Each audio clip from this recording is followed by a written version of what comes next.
नवरात्री उत्सव सुरू आहे. काय स्पेशल असं नवरात्री दिवसासाठी किती खास? नवरात्री हा एक असा सण आहे जिथे प्रामुख्याने शक्तीचा आपल्याला सगळ्यांना जाण होते. मी दादरकर पासून ठाणेकर कधी झाले आणि आय एम लव्हिंग ठाणे नाव. समाजातले हे 4 कोण लोक आहेत हे मला माहिती नाही की हे 4 लोक क्या कहेंगे. याच्या नावाखाली आपण वाटेल ते सहन करतो. नमस्कार, मी तेजल चौकेकर खोत लोकशाहीच्या नवरात्री विशेष कार्यक्रमात तुम्हा सगळ्यांचं मनापासून स्वागत करते. शारदीय नवरात्र उत्सवाला सुरुवात झाली आणि याचंच औचित्य साधून आज आपल्यासोबत गप्पा मारण्यासाठी एक खास अभिनेत्री आलेली आहे, जिने मराठी सिनेसृष्टीत आपली ओळख निर्माण केलेलीच आहे. मात्र तिला खास ओळखलं जातं ते तिचे सौंदर्य आणि अदाकारीमुळे. अर्थातच माझ्यासोबत आहे अपूर्वा निंबळेकर. अपूर्वा, तुझं लोकशाही मराठीमध्ये खूप खूप स्वागत. थँक्यू. कशी आहे? सगळ्यात आधी मस्त, एकदम छान. बरं, नवरात्री उत्सव सुरू आहे आणि काय स्पेशल असं नवरात्री दिवसासाठी किती खास आहे? खूप खास आहे. आय थिंक नवरात्री हा एक असा सण आहे जिथे प्रामुख्याने शक्तीचा आपल्याला सगळ्यांना जाण होते.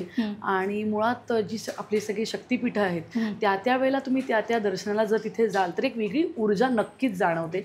आणि मला असं वाटतं वेळात वेळ काढून प्रत्येकाने ही ऊर्जा अनुभवावी. आणि आरती वगैरे जर तुम्हाला अगदी घेता आली तर म्हणजे काहीच बोलावं. बरं, महाराष्ट्रात आपल्या अनेक देवींची मंदिरं आहेत.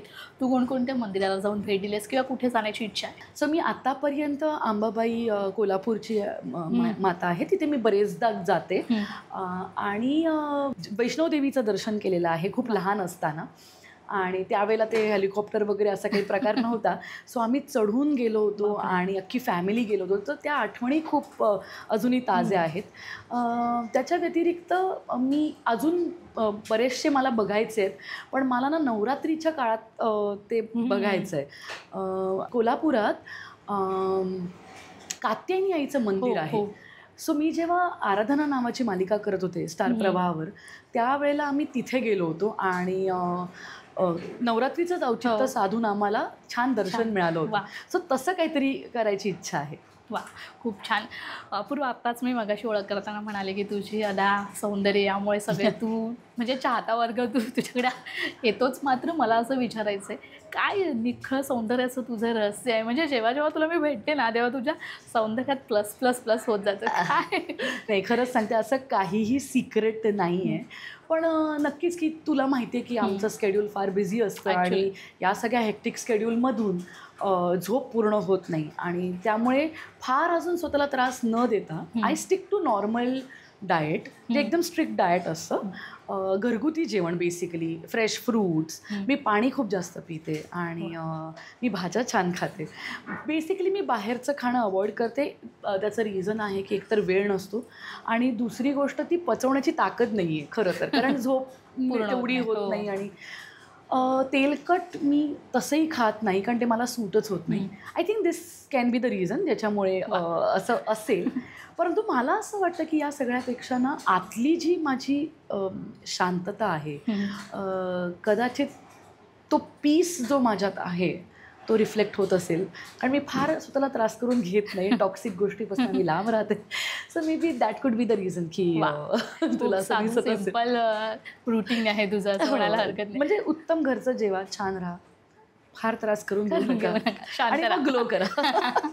बरं अपूर्वा, नवरात्रोत्सव सुरू आहे आणि आपण पाहतोस की देवीचे अनेक रूप असतात. देवी कधी आशीर्वाद देते भक्तांना प्रसन्न होऊन, तर कधी तिचं रौद्ररूप देखील धारण करते. तसंच प्रत्येक स्त्रियांमध्ये देखील आपलं एक एक देवीचं रूप दडलेलं असतं. तुझ्या स्वतःमध्ये कोणत्या देवीचं रूप असं तुला वाटतं? मला असं वाटतं प्रत्येक स्त्री ना शक्ती, त्यानंतर धैर्य, या सगळ्याचं विशेष प्रतिनिधित्व करत असते. आणि मला वाटतं की माझ्यामध्ये स्पेशली मला दुर्गा माताचं रूप कुठेतरी जाणवतं. कारण जिथे अन्याय होत असेल त्या गोष्टीच्या विरुद्ध उभं राहणं, मग शक्तीने त्या गोष्टीला सामोरे जाणं, मग भले त्याचे रिझल्ट्स काही असो, पण सत्याची बाजू न सोडता शक्तीने आपल्या ते पूर्ण करणं. आय थिंक हे मला कधी असं आयुष्यात घडलंय? तू आता जे म्हणालीस की तुझं दुर्गेचं रूप कधी दाखवलं? असं अनेकदा झालेलं आहे. अनेकदा एक स्त्री म्हणून बऱ्याच वेळेला मला खाली करण्यात आलेलं आहे, पाडण्यात आलेलं आहे. जेव्हा मी माझ्या कामातून उत्कृष्ट काम जरी केलं असलं तरी इंटरनल पॉलिटिक्समुळे बरेचदा मला खाली ढकललं गेलेलं आहे. पण त्या वेळेला मी त्याचं चोख उत्तर दिलेलं आहे, माझ्या कामातून दिलेलं असे ना किंवा माझ्या शब्दातून दिलं असे ना, सत्याची बाजू मी सोडलेली नाही. तो आय थिंक कुठेतरी ते दुर्गा मातेचं माझ्यात मला असं वाटतं की भास होतो मला कधी कधी त्या गोष्टीचा.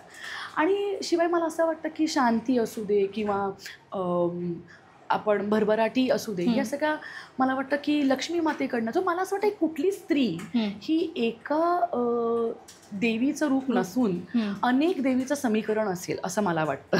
निश्चितच. म्हणूनच आज तू या यशापर्यंत पोहोचले. जरी आपण कुठेतरी दुर्गेचं रूप धारण केलं, न्यायासाठी लढलो, तरी आपल्याला ते लढावंच लागतं, कारण की आपल्या स्वतःच्या स्वाभिमानाकरता. एक्झॅक्टली. आणि तुम्ही जसं समोर सिच्युएशन आणताय त्या त्या पद्धतीने ती देवी तुम्हाला उत्तर देते असं मला वाटतं. निश्चितच. अपूर्वा, आपल्या आयुष्यातली सगळ्यात पहिली देवी असते ती म्हणजे आपली आई.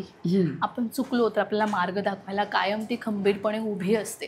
तिच्यासोबतची काही अशी खास आठवण आज नवरात्र उत्सवाच्या निमित्तानं सांगू शकशील? तिची अशी खास कोणती शिकवण आहे तो आज सगळ्यात ती जपून ठेवलीस आणि तशी वाग? मला खरंच असं वाटतं की आई ही आपली प्रथम देवी असते आणि ती आपल्याला बऱ्याच गोष्टी शिकवत जाते आणि अनुभवाने पण शिकवत असते. नुसतंच धडे न देता अनुभवाने हे केल्यामुळे हे झालं असं सांगत असते. पण त्यातल्या त्यात मला एक अशी तिचं मंत्र आहे ते मला कानावरती कायम पडत राहतं.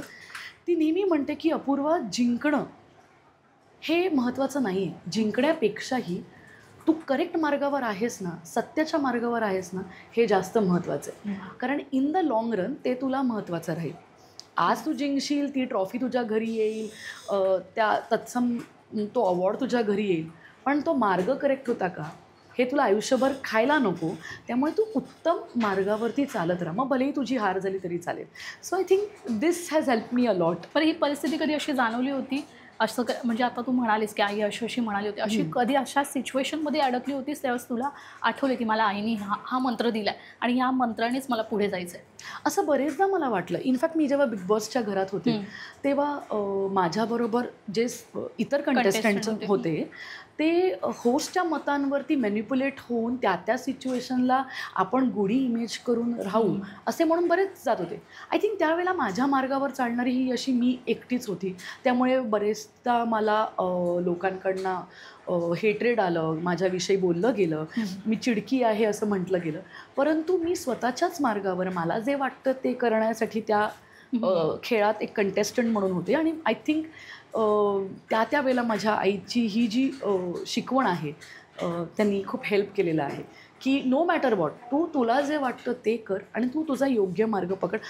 Do not please people. हे जे महत्त्वाचं आहे ते खूप लोक विसरतात आजकाल. मला असं वाटतं की प्रोजेक्शनचा सगळा खेळ आहे.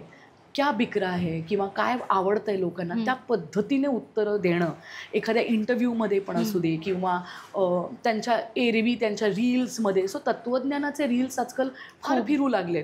पण तुम्ही खरंच तसे आहात का हे कोणी डोकून पाहतं का? तर ते तसं नाही आहे ना. सो त्यामुळे मला असं वाटतं की आय मे बी डिफरंट इतरांपेक्षा, पण I think I am correct. नाही, खरं तर आपल्याला स्वतःला हे जाणवलं पाहिजे की मी करेक्ट आहे आणि मी तशीच राहणार. एक्झॅक्टली. ॲक्च्युली. बरं अपूर्वा, यावर्षीची नवरात्र खूप खास आहे कारण आज नव्या घरात शिफ्ट झालं आहे ठाण्याला. ॲक्च्युली प्रॉपर दादरकर आहेस तू आणि दादरकरांमध्ये एक वेगळाच ॲटिट्यूड असतो असं म्हणायला हरकत नाही. आता दादरवरून ठाण्याला झाली आहेस, किती रुळली आहेस ठाण्यात, कसं वाटतंय? हे मात्र खरं आहे, दादरकरांचा एक वेगळा स्वॅग आहे. आणि मी माझा जन्मसुद्धा दादरला झालेला आहे आणि अनेक वर्ष मी दादरमध्ये राहिले. शिक्षण, कॉलेज हे सगळंच मी दादरमध्ये केलेलं आहे. त्यामुळे ना खूप फास्ट इझी लाईफ, गर्दी या सगळ्याची खूप सवय आहे. म्हणजे अगदी तू संडेला छान चिकन थाळी वगैरे खाऊन आता छान झोप येते, परंतु तू गाडी पार्क केली आहेस आणि ती कधी उचलली जाईल त्यामुळे इथून तिथे करायचे. हे अशा सगळ्या परिस्थितींना आम्ही दादरकर सामोरे गेलेलो आहे. त्या अशा गडबडीच्या दादरमधनं मी आता जेव्हा ठाण्याला आले, सुरुवातीचे दोनच वर्ष झाली बेसिकली, पण सुरुवातीचा काही वेळ थोडासा अवघड गेला, खूप चॅलेंजिंग वाटलं. पण मी तुला सांगू का, ठाणे खूप सुंदर आहे. म्हणजे मला असं वाटतं की प्रशस्त आहे, निसर्गरम्य वातावरण आहे, खूप झाडं आहेत आणि आईस्पाईस space to drive and to park. आणि मला असं वाटतं की खूप गार्डन्स आहे तिथे, खूप छान वाटतं मला. आणि मला कळलंच नाही आता की मी दादरकरपासून ठाणेकर कधी झाले आणि आय एम लव्हिंग ठाणे नाव. तिथली माणसंही खूप कमाल आहेत आणि आय कॅन नाव राईटली से की माय हार्ट इज इन ठाणे. म्हणजे तुझ्या बोलण्यातून सरळ सरळ समजतंय की तू किती छान रुळली आहेस ठाण्यात. बरं अपूर्वा, काही वर्ष मागे घेऊन जाईल की आपलं पहिलं जे काम असतं ना ते खूप स्पेशल असतं आपल्यासाठी. आणि तुझी पहिली मालिका आभासा ह्यात पदार्पण केल्यासाठी सौज्वळ आर्या त्यात तू साकारली होतीस. तेव्हाचा माहोल काय आठवतो? शूटिंग दरम्यानचा किती छान माहोल होता आणि काय स्पेशल मुमेंट्स होतात? आत्ता ना आता या गोष्टीला सुद्धा जवळजवळ 15 वर्ष झाली आहेत. आता मागे वळून पाहताना ना आर्या ही भूमिका तेव्हा असं वाटायचं की खूप अवघड आहे, पण आत्ता वाटतं की ॲक्च्युली ती फार सोपी होती. कारण it was a girl next door. मी मुळात त्या वयात तेव्हा होते, स्कूटी घेऊन जाणारी, मनाचं सगळं करणारी.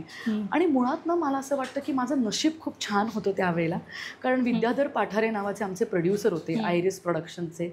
अक्षरशः मी म्हणेन की देव माणूस. त्यानंतर असे प्रोड्युसर मला आज ताग्यात नाही मिळाले, पण ते इतके लाड करायचे ना की त्यांना हे माहिती होतं की आत्ता कुठे कॉलेज लाईफ संपून ही मुलगी या क्षेत्रात आलेली आहे. सो ते माझे इतके लाड करायचे की तुला काय खायचं आहे, सगळे बारकाई नाही की सेटवरती बरीच माणसं असतात, तुला कोणी त्रास देतं आहे का, इतकं आपुलकीने विचारायचे. बरेचदा बिचारे मला पिकअप करायचे, ड्रॉप करायचे. आणि त्या शोला जे कलाकार होते माझ्याबरोबर, सुचित्रा बांदेकर, सुकन्या कुलकर्णी आणि लोकेश गुप्ते, हे सगळे मोठे मोठे असे कलाकार, त्यांच्याबरोबर काम करायला एक दडपण यायचं मला. अर्चना पाटकरसुद्धा होत्या त्यात. आणि या सगळ्यांनी ना मला आपली घरची कोणतरी अपूर्वा म्हणून, अप्पू म्हणूनच जे काय मला स्वीकारलं होतं. Life became very easy back then. आणि तसं आत्ता नाही आहे. त्याच्यानंतर बऱ्याचशा भूमिका मी केल्या आणि दरवेळेला मला नॉस्टॅल्जिक व्हायला होतं की ते एन्व्हायरमेंट परत कधीच नाही मिळालं. त्यामुळे कॉन्फिडन्स लेवल पण वाढला असेल. कॉन्फिडन्स वाढला आणि मुळात तो एक तुक्का होता. खरं सांगायचं तर मी एक चान्स घेतला होता, म्हणजे लाईफने एक चान्स दिला आणि मी तो स्वीकारला. आणि आता ह्याच्यानंतर काय होईल ते होईल. पण आय थिंक इव्हेंच्युअली सगळं छान झालं. पण माझं असं होतं की नाहीच झालं तर आपण पुन्हा एकदा आपल्या अभ्यासाकडे वळूयात. पण तशी वेळ आली. प्लॅनिंग होतं, प्लॅन बी रेडी होता. प्लॅन बी रेडी होता. बरं अपूर्वा, आर्यासारखी भूमिका म्हणजे आर्या ही अगदी सौज्वळ भूमिका होती. त्यानंतर अगदीच ऑपोजिटमध्ये शेवंता जी आम्हाला पाहायला मिळाली. खरं तर ती टर्निंग पॉईंट ठरला तुझ्या करिअरमधला. कधी असं वाटलं होतं अशी भूमिका पदरात पडेल? टू बी ऑनेस्ट की शोधात नक्कीच होते मी का अशा भूमिकेची जी अजरामर होईल. आय थिंक प्रत्येक ॲक्टरला असं वाटत असतं की आपलं एक काम असं चोख असावं की जे आयुष्यभर लोकांच्या लक्षात राहावं. सो आर्या झाली, मग त्यानंतर मी आराधना नावाची मालिका केली ज्यात मी पूजा होते. तीही अशी धार्मिक होती. सो गर्ल नेक्स्ट डोअर झाली, धार्मिक झाली. सोज्वळ भूमिकांचं असं म्हणजे पाडाच जर काही मी वाचायला लागले. आणि मग ना डीप डाऊन माय हार्ट मला असं वाटायला लागलं की हे सगळं फार खोटं आहे. कारण ते खरं नसतंच. आपण जेव्हा मालिका पाहतो तेव्हा आपल्याला एखादी त्या शोची लीड ही किती सोज्वळ आहे, किती छान आहे, किती कमाल आहे असं वाटत असतं. पण जेव्हा तुम्हाला ॲक्च्युली त्या लीड्सना खरोखर भेटण्याची संधी मिळेल तर त्या तशा नसतात आणि कदाचित त्या फ्रस्ट्रेटेड असतात. मी होते, म्हणजे मला हे अगदीच मान्य करायला काही वाटणार नाही. मला असं वाटायचं की काही असे उत्तरं देते, काही एवढं सहन करते, हिला कळत नाही का. सो मग मी त्याच्यातनं ब्रेक घेतला आणि मग मी डिसाईड केलं की आता नाही मला डेली सोप करायचं अंटिल एक असा कॅरेक्टर येतं जे मला आतून चॅलेंज करत नाही किंवा काहीतरी वेगळं आणण्यासाठी प्रवृत्त करत नाही. सो मी खूप वाट पाहिली. मग मी नाटकाकडे वळले. मी काही नाटकं केली आणि त्याच्यानंतर बऱ्याच काळानंतर अनेक रिजेक्शन पचवून मग माझ्याकडे ही भूमिका आली. आणि त्यावेळेला रिजेक्शन असे असायचे की नाही तुम्ही जाड आहात, तुम्ही बारीक व्हा, किंवा you are too good to be on screen, तुम्ही फिल्मचा चेहरा नाही आहात. कधी कोणी म्हणायचं तुम्ही ॲडचा चेहरा नाही आहात. असे बरेचदा ज्यावेळेस रिजेक्शन तू कसे पचवलेस? म्हणजे आतापर्यंत तरी मी जसं म्हटलं की ओव्हरऑल हे करिअरच इतकं घातकी हे झालं, अचानक आलं माझ्याकडे. सो मी ते एक्सेप्ट केलं. सो फार एक्सपेक्टेशन्सच नव्हते. पण आता जेव्हा तुम्ही तुमच्या हॉबीला एक हॉबी म्हणून मी तेव्हा पहिला शो केला, पण त्यानंतर आता हे माझं बिझनेस होणार आहे म्हटल्यानंतर किंवा this is my source of income म्हटल्यानंतर आत्ता मी त्याच्याबरोबर चल रहा है तो चल रहा है असं ॲटिट्यूडमध्ये नाही बघू शकत. I have to be very serious. So rejection व्हायचं तेव्हा अर्थात खूप रडू यायचं. मी घरी यायचं आणि मला मुळात कळायचं नाही की नेमकं काय नको आहे, काय होतं आहे आणि काय माझ्यात कमी आहे आणि मला सांगा तुम्ही. मी त्या पद्धतीने वर्किंग स्टार्ट करते. सो एक कुठेतरी ना एक असं ठरलं होतं की हिरोईन म्हणजे बारीकच, तिचे केस स्ट्रेटच आणि ती तत्सम एकाच वाक्यांमध्ये एकाच स्टाईलमध्ये बोलणार वगैरे, हे एक ठरलं होतं ओव्हरऑल. कुठलाही चॅनल लावा, हिरोईन सगळ्या तशाच असायच्या. सो मी त्यासाठी जाड आहे असं मला म्हणण्यात आलं. मग मी बारीक झाले. मी बराच वेळ घेतला, मी बारीक झाले आणि मग माझ्याकडे शेवंता नावाचं हे कॅरेक्टर आलं. त्यात पहिली अट त्यांची ही होती की नाही तुला वजन वाढवायचं आहे. आणि मग माझं असं झालं की अरे हे काय होत आहे माझ्याबरोबर. आता मालिका मिळाली आणि तुम्ही आता सांगताय वजन वाढा. मी जवळजवळ 13 ते 14 किलो वजन वाढवलं पुन्हा या भूमिकेसाठी. आणि जेव्हा शेवंताचे शेड्स कळले तेव्हा मला असं झालं की आय थिंक याच्यासाठीच अट्ठास केला होता मी. आणि त्यात बरंच काही काही मला प्ले करता आलं. मे बी ते एक कॅरेक्टर होतं जे 3-1 वर्ष तो शो आपण चालवला. पण आजही प्रेक्षक माझ्यावरती तेवढंच प्रेम करतात. 2017ला तो शो आला आहे, आज आपण 2025मध्ये आहोत आणि आजही लोक शेवंता म्हणून मला तितकंच प्रेम देतात. ते रील्स शेवंताचे अजूनही व्हायरल होतात. आय थिंक हे आय एम लकी इनफ. कारण तू आता म्हणालीस की बारीकच हिरोईन हवे, मात्र शेवंतानी त्याला कुठेतरी फुल स्टॉप दिला असं म्हणायला हरकत नाही. कारण की तू नेतृत्व केलं मी जाडपणाचं. जाड बाई ही सुंदर असू शकते. कारण की तुझी ती नऊवारी, लाल रंगाची नऊवारी, बट ह्या सगळं खूप म्हणजे वेगळंच होतं आणि खूप छान वाटायचं ॲक्च्युली ते पाहायला. थँक्यू. अपूर्वा, मला असं विचारायचं की याआधी तू म्हणजे या क्षेत्रात येण्याआधी एक इव्हेंट मॅनेजमेंटमधून काम करत होतीस, नोकरी करत होतीस. मला तेव्हा असं कधी द्विधा अवस्थेत होतीस की बाबा ह्या क्षेत्रातच काम करायचं आहे किंवा इथेच काम करायचं आहे? कधी अशी दोन्ही दगड्यावर पाय देणं असं आपलं कधी कधी होतं, अशा कधी परिस्थितीत अडकली होतीस का? ॲक्च्युली ही इव्हेंट मॅनेजमेंट कंपनी जी होती ना ही माझी स्वतःचीच होती. सो मी ती रन करत होते आणि ॲज अ फ्रीलॅन्सर माझ्याकडे बरेच प्रोजेक्ट्स होते. पैसे म्हणायचं झालं तर व्यवस्थित मी कमवत होते आणि मी BMS शिकत होते, that is bachelor of management studies from Ruparel. So माझ्याकडे थिओरिटिकल नॉलेज होतं, मला प्रॅक्टिकल हवं होतं. सो हे दोन्हीचं छान चाललं होतं असं म्हणता येईल. आणि ते करून मी लंडनला माझ्या पोस्ट ग्रॅज्युएशनसाठी जाणार होते. आणि त्यावेळेला मला एक भूमिका आली, दॅट इज आर्याची. आणि मग मला असं वाटलं की आपण हे स्वीकारावं का. तर माझे आई बाबा, अनलाईक इतर ॲक्ट्रेसेसचे आई बाबा, ह्यांचा विरोध नव्हता. ह्यांचा होतं की आम्हाला तुला टी व्हीवर झळकताना बघायचं आहे. आणि मला अजिबात इंटरेस्ट नव्हता कारण मी कधी केलंच नव्हतं. तर आई बाबा म्हणायला लागले नाही नाही आता स्वतःहून समोरून आलं आहे, तू स्वीकारलंच पाहिजे. आणि मग मी ते स्वीकारलं. आणि तेव्हा असं वाटलं की आपण आहे तो बिझनेस सोडतोय, छान चाललं आहे, पण एक चान्स म्हणतो ना आपण आयुष्यात, तुम्हाला कधीतरी एक असा चान्स येतो, तो घेतला पाहिजे. आणि तो मी घेतला आणि आय थिंक छानच झालं सगळं. काही वाईट झालंच नाही ॲक्च्युली. बरं, आता तू जे निगेटिव्ह शेड प्ले करतेस त्या निगेटिव्ह शेड पाहण्यात देखील मजा येते. म्हणजे आता ती म्हणजे अपूर्वाला मी वेगळ्या रूपात पण पाहतोय की आता ती सोज्वळ आर्या किंवा अदाकारी करणारी शेवंता आणि आता निगेटिव्ह. म्हणजे आता निगेटिव्ह शेड करायला किती रेडी आहेस? म्हणजे यापुढचे तुला कसे भूमिका साकारायचे? जसं म्हटलं ना की सुरुवातीपासूनच फार अशा सोज्वळ भूमिका माझ्या पदरी आल्या आणि त्यामुळे त्या वेळेला खूप प्रेम मिळतच गेलं. पॉप्युलॅरिटी तर ती त्याच्याबरोबर येतेच डेली सोप करत असताना. परंतु कुठेतरी आतून मी खुश नव्हते असं मला वाटतं. आणि शेवंतानंतर ना ते सगळे दरवाजे उघडल्यासारखं वाटायला लागलं की माझ्या डोळ्यांचा आय थिंक करेक्ट उपयोग करता आला किंवा माझ्या बॉडी लँग्वेजचा मला छान वापर करता आला, जे ह्याच्या आधी मी कधी एक्सप्लोर केलं नव्हतं. एक्झॅक्टली, मला सापडलं ते. द्वेष काय असू शकतो, राग काय असू शकतं, एका आईची माया काय असू शकते आणि एखादी बाई जिला बदला घ्यायचा आहे ती कितपत रागात काय काय कुठल्या थराला जाऊ शकते. सो हे सगळं एका आपण म्हणतो ना की एका बाईमध्ये सगळ्या प्रकाराचे शेड्स तुम्हाला अनुभवता येतील. तुम्ही जसं मागाल तसं तुम्हाला ते इन रिटर्न मिळेल. सो त्या वेळेला ती शक्तीही दाखवू शकते, ती रुद्ररूपही दाखवू शकते, ती प्रेमही करू शकते, असे सगळे शेड्स दिसले. आणि त्यानंतर मला वाटलं की मला कुठेतरी आयुष्यात हे सोज्वळ भूमिकेच्या पलीकडे अडकून राहायचं नाही आहे. तर मला जास्तीत जास्त वेगवेगळे कॅरेक्टर्स आणि त्याच्यातनं जे फिलिंग्स आहेत, जे इमोशन्स आहेत ते इमोट करण्यात मला मजा वाटते. सो मेड बी नेगेटिव्ह. जशी मी त्याच्यानंतर आता सावनी केली आणि सावनीने सुद्धा म्हणजे एक कुठे शेवंता जी अगदी गावाकडची आहे आणि सावनी अगदी सिटीतली अगदी तिचे अप टू डेट मेकअप आणि तिचे ते नेल्स आणि तिचा तो माज, तो एक ऑरा, मजा आली मला ते सुद्धा करताना. आम्हाला पाहायला देखील मजा आली. त्यामुळे तुला मी हा प्रश्न विचारला की पुन्हा एकदा निगेटिव्ह शेड करायला आवडेल मला अगदीच करायला आवडेल. मला आता वाटतं की मला अशा सगळ्या भूमिका करायला आवडतील ज्यांना कधी तितका फुटेज किंवा इम्पॉर्टन्स दिलं गेलेलं नाही. ऍक्च्युली जेवढं नायिकेला पाहिलं जातं ना तेवढंच खलनायिकाला देखील पाहिलं जातं आणि तेवढीच ती देखील प्रसिद्ध होती असं म्हणायला हरकत नाही की ती सावनी तेवढी फेमस झाली होती त्या मालिकेत. आणि राहिला प्रसिद्धीचा प्रश्न तर मला असं वाटतं शेवंतानेनं मला आयुष्यभराची प्रसिद्धी दिली आहे. आता मी त्या प्रसिद्धीच्या शोधातच नाहीये. आता मी मला आतून जे छान वाटेल एखादी भूमिका करायला माझा अट्टा असं आहे की मला ते करायचं. मग भलेही ते कुठल्याही मालिकेत चालू मालिकेत एखादं कॅरेक्टर का असे ना, पण तो कॅमिओ जरी केला, एखाद्या फिल्ममध्ये सुद्धा कॅमिओ केला तर तो कॅमिओ लक्षात राहिला पाहिजे. असं नक्कीच मला करायला आवडेल. नक्कीच. अपूर्व, असं म्हटलं जातं की स्त्री म्हटलं की आव्हानं आलीच, परीक्षा देणं आलीच, असं म्हणणं आत्ताच्या घडीला तरी इतकं योग्य वाटत नाही. कारण की आत्ता संपूर्ण ताकद ही स्त्रियांमध्ये आहे सगळ्या गोष्टीला सामोरं जाण्याची.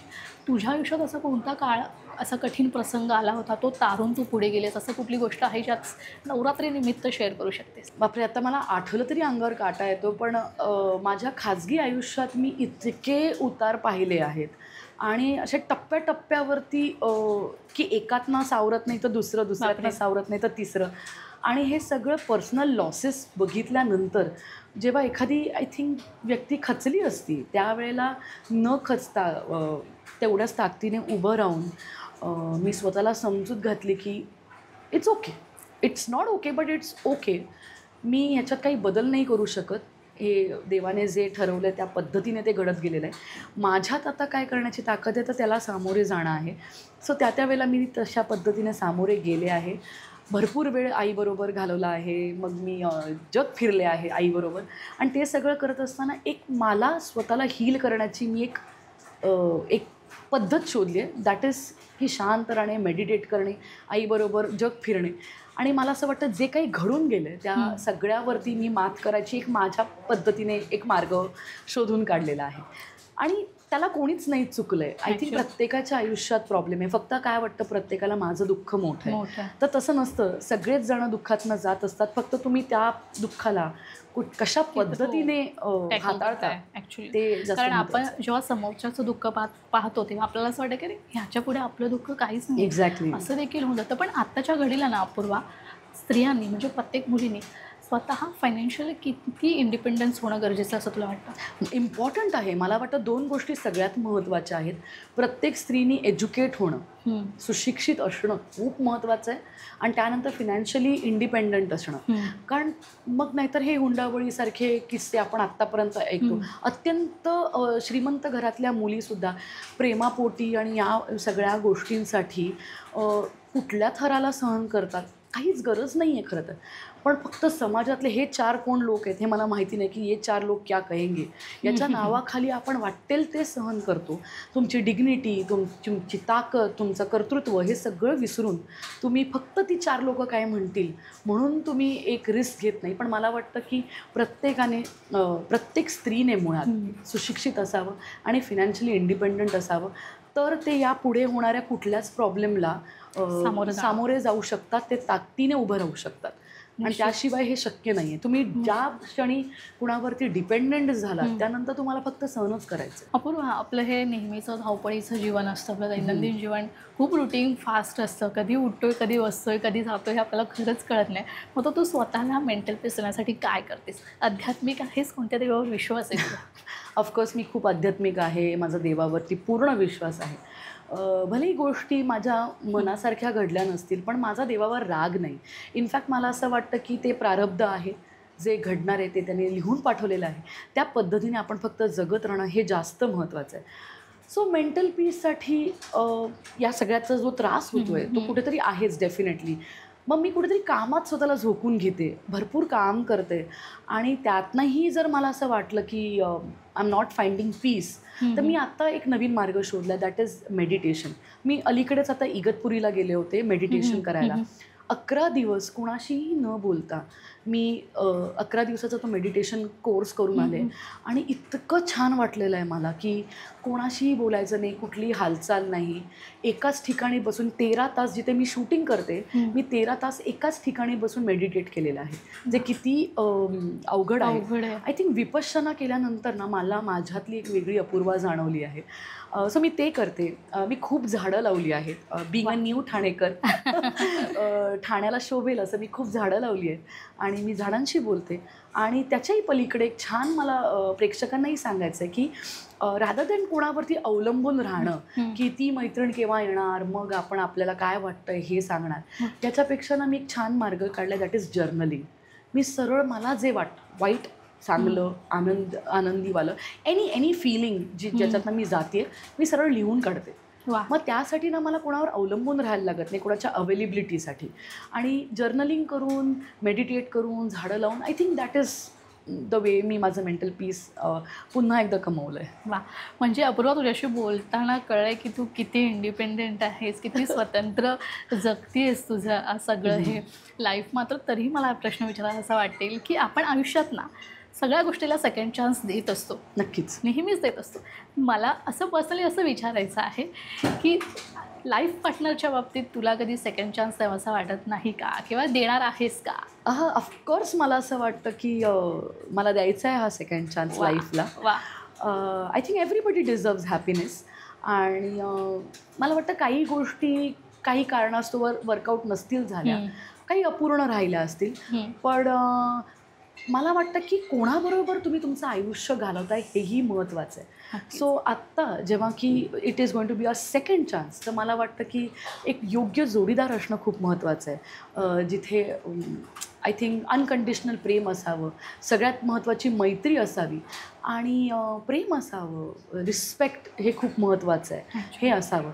आणि त्याने फक्त पार्टनर म्हणून न राहता को फाउंडर ऑफ अपूर्वा, हे फार वेगळं आहे. पण को फाउंडर ज्या दिवशी मला सापडेल की जो मला मोठं करतोय, मी त्याला मोठं करते आणि दोघंही एकमेकांमध्ये एका त्या मार्गावरती आहोत की जिथे तिसऱ्या कोणाचीच गरज नाही आणि जग खूप सुंदर आहे असं वाटेल, अशा पार्टनरच्या नक्कीच बरोबर मला सेकंड चान्स घ्यावं असं वाटेल. वा, म्हणजे तुझी ही इच्छा खरंच लवकरात लवकर पूर्ण व्हायची सगळ्यांची इच्छा आहे आणि लवकरच तुला तुझा जोडीदार मिळावा जसा तुला तुझ्या मनात आहे, अशी आमच्या सगळ्यांची इच्छा आहे. बरं अपूर्वा, मला असं विचारायला आवडेल की आत्तापर्यंत अनेक भूमिका केल्यास, म्हणजे आपली प्रत्येकाची एक बकेट लिस्ट असते बघ की ही मला ही भूमिका करायची किंवा कुठलीही गोष्ट करायची, कुठे ट्रॅव्हलिंग करायची, आपण ती टिक करत जातो. तुझ्या आयुष्यात आता कोणती बकेट लिस्ट आहे की तुला आता प्रायोरिटीने टिक करायची असे? तुला माहिती आहे का, मी खूप मॅनिफेस्टेशन करते आणि things work that way. So असंच मी एका इंटरव्ह्यूमध्ये म्हणाले होते की मला सायकोटिक मुलीची भूमिका करायची आहे आणि ती मिळाली. आणि ती मला इब्लिस मार्फत जुई हे कॅरेक्टर मिळालं, ज्याच्यामध्ये ती क्षणोक्षणाला वेगळं वागते आणि सायकोटिक बिहेव करते. आत्ता मला असं वाटतं की राणी मुखर्जीची जी मर्दानी फिल्म होती, त्या कॅरेक्टरने, शिवाजी रॉय हे कॅरेक्टर जे होतं ते कुठेतरी माझ्या मनात एक घर करून गेलं आहे आणि मी नेहमी स्वतःला त्या भूमिकेत पाहते. सो एखादा IPS ऑफिसर वगैरे व्हायला मला नक्कीच आवडेल. म्हणजे आम्हाला पुढे आता IPS अधिकारी म्हणून अपूर्वाचा इंटरव्ह्यू घ्यायला नक्कीच आवडेल, म्हणजे त्या भूमिकेसाठी. बरं, एक शेवटचा प्रश्न अपूर्वा, नवरात्री उत्सव सुरू आहे आणि हा उत्सव म्हणजे हा सण म्हणजे खरं तर सगळ्या स्त्रियांचा सण असतो असं म्हणायला हरकत नाही आहे. तर याच औचित्य साधून मला तुला विचारायला आवडेल की तू एक लढवय्य स्त्री आहेस, तर आज आमच्या लोकशाहीच्या महिला प्रेक्षकांना काय संदेश देशील? माझा संदेश फार सोपा आहे, स्वतःवर विश्वास ठेवा. म्हणजे काय होतं ना, प्रत्येक स्त्रीमध्ये ना कुठल्याही सिच्युएशनला सामोरे जाण्याची ताकद असते, पण ते कुठेतरी ना त्यांना माहीत नसतं अनलेस अँड अंटिल एक अशी सिच्युएशन येते. ती सिच्युएशन आली ना की ती बरोबर ती ऊर्जा, ती ताकद, तो विश्वास डोकावतो बाहेर आणि मग तुम्हाला तुमचा मार्ग सापडतो. मग कुठलंही अशी सिच्युएशन असली तरी स्वतःवरचा विश्वास कधीच गमवू देऊ नका. म्हणजे हे मी स्वतःच्या अनुभवातून सांगते की किती परिस्थिती काहीही जरी झाली तरी मी स्वतःवरचा विश्वास कधी ढासळू दिला नाही आणि कदाचित म्हणूनच आज मी जे काही आहे, जशी काही आहे ते मी होऊ शकले. बरं, कारण प्रत्येक स्त्रीमध्ये ताकद असते, म्हणजे ती वर्किंग वुमन असो किंवा गृहिणी असो, अगदीच. तिच्यामध्ये प्रत्येक काही ना काही करण्याचा स्पार्क असतोच ना, की गृहिणीमध्ये पण तेवढं ताकद असते घर सांभाळण्याची, वर्किंग वुमनला देखील. बरं नक्कीच. अपूर्वा, तू इथे आलीस, खूप छान माहिती आणि खूप छान बोललीस. खरं तर या नवरात्री उत्सवानिमित्त खूप छान गप्पा झाल्या आपल्या. तू इथे आलीस वेळात वेळ काढून, त्यासाठी खूप खूप धन्यवाद. थँक्यू. तर नवरात्र विशेष या कार्यक्रमात वेळ झाली इथेच थांबायची. पुन्हा भेटूया नवीन कलाकारासहित. तोपर्यंत तुम्ही कुठेही जाऊ नका, पाहत रहा लोकशाही मराठी.